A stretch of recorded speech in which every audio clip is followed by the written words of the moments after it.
sortir du jeu de rôle. Bonjour à toutes et tous, je m'appelle Jean-Marc Moret-Vichard, je suis thérapeute, formateur, conférencier, spécialiste des relations manipulatoires et de l'accompagnement des victimes de pervers narcissiques. Aujourd'hui, j'aimerais traiter d'un thème extrêmement important pour la contre-manipulation, c'est comment sortir du jeu de rôle. Alors, le jeu de rôle, c'est ce qui se passe tout le temps dans la relation avec un pervers narcissique. L'ensemble des relations manipulatoires sont construites de façon à vous faire prendre des rôles dans la relation que vous ne voulez pas prendre, à vous forcer à rentrer dans des rôles que vous ne voulez pas prendre, de façon à induire des changements, induire des réactions chez vous, des réactions émotionnelles, des réactions comportementales. Et pour ça, il y a 4 rôles.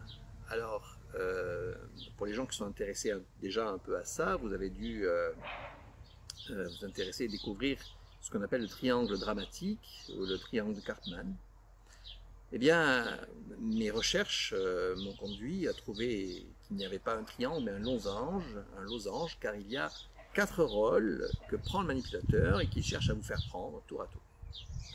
Et donc une interaction manipulatoire, des interactions manipulatoires se passent en passant de rôle en rôle, en tournant sur un losange, en prenant différentes postures, positions. Et je vais juste vous les présenter dans cette vidéo.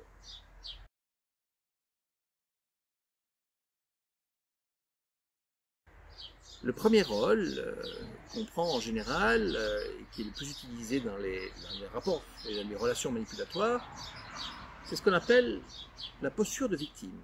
La posture de victime, c'est la posture qui consiste à se plaindre, si possible de l'autre, à se plaindre de ce qui se passe, à être sans arrêt dans un sentiment que ça ne va pas, de façon à attirer l'autre soit dans une posture, à placer l'autre soit dans une posture de persécuteur, je me plains de toi, tu es le méchant persécuteur, ou de façon à attirer l'autre dans une posture de sauveur.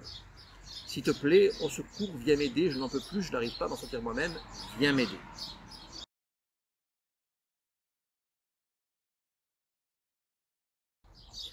La deuxième posture qu'on peut utiliser lorsqu'on manipule quelqu'un, c'est la posture du persécuteur. Et donc c'est une posture dans laquelle on va se positionner pour dégrader l'autre, pour essayer de l'humilier, pour essayer de le mettre en victime. On va essayer de le victimiser ou on va essayer de le pousser à faire des choses qui ne sont pas lui. Par exemple, on va lui faire ce qu'on appelle des injonctions normatives, lui demander d'être belle, d'être moins belle, d'être plus comme ci, d'être plus comme ça. Alors on va pousser l'autre dans une posture d'ego en tenant cette posture du persécuteur.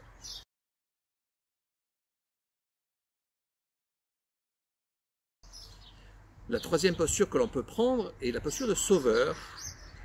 Donc quand on manipule quelqu'un, on peut très bien lui faire croire qu'on vient à son aide, alors qu'en réalité, on ne vient pas à son aide, hein, c'est pas forcément la réalité. On lui fait croire que ce qu'on fait pour lui, il n'en serait pas capable. On lui fait croire que si on n'était pas là pour lui, il ne pourrait rien faire. Et donc, qu'il est juste une pauvre petite victime qui ne s'en sortirait pas sans nous, ou on veut le mettre dans une autre posture de toute puissance, en lui faisant croire en le louangeant, en chantant ses louanges, en le vantant, en le valorisant à l'excès, pour le mettre dans une posture d'ego, ou en se sacrifiant pour lui, en faisant tout pour lui, en lui donnant tout de façon à générer une dette. Voilà, c'est une posture qui permet également de manipuler les autres.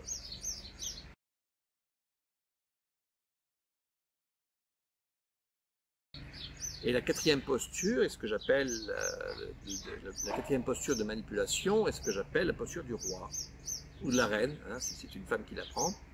La posture du roi est une posture dans laquelle je me considère comme étant supérieur aux autres, comme étant en droit de recevoir les sacrifices des autres qui doivent absolument se positionner en sauveur sacrificiel, qui doivent se sacrifier pour moi, ou ou qui font quelque chose qui n'est pas adapté pour moi, hein, je considère que je suis au-dessus d'eux et que voilà, ils me persécutent en me demandant des choses qui ne sont pas légitimes pour moi, qui ne sont pas de mon hauteur, etc., etc. Et donc ainsi, je positionne l'autre dans une autre relation manipulatoire.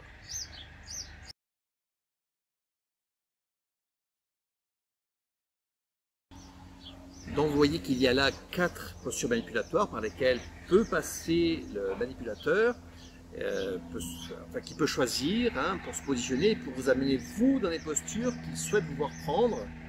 Et généralement, un manipulateur cherche à vous amener dans 2 postures. Il cherche à vous amener en sauveur de façon à ce que vous fassiez tout ce qu'il veut, que vous sacrifiez pour lui, ou il cherche à vous amener dans une posture de victime. C'est une autre recherche des manipulateurs assez fréquente, de façon à pouvoir se défouler sur vous, se valoriser en vous détruisant, se valoriser en se sentant dominant par rapport à vous, et en vous persécutant sans arrêt en fait, et en jouissant de cette persécution même. Et donc l'idée va être de vous faire passer d'une posture à l'autre sans arrêt pour générer des effets émotionnels, des résultats intérieurs, pour vous fragiliser, pour vous amener à accepter des choses que vous n'auriez jamais acceptées sans cela. Hein, les postures manipulatoires sont le jeu préféré des manipulateurs. Ils ne font que ça en réalité, ils n'arrêtent pas toute la journée. Ils sont experts dans ce domaine-là.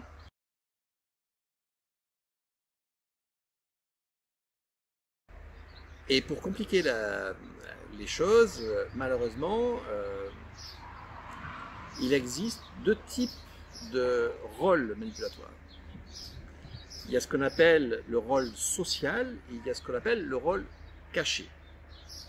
C'est-à-dire qu'il y a des rôles qu'on prend de façon officielle, on fait mine par exemple d'être victime, je fais mine d'être victime de l'autre, alors qu'en fait, je suis persécuteur, que je lui fais des reproches. Hein. C'est souvent le cas quand on culpabilise, c'est ça qu'on fait exactement. Hein.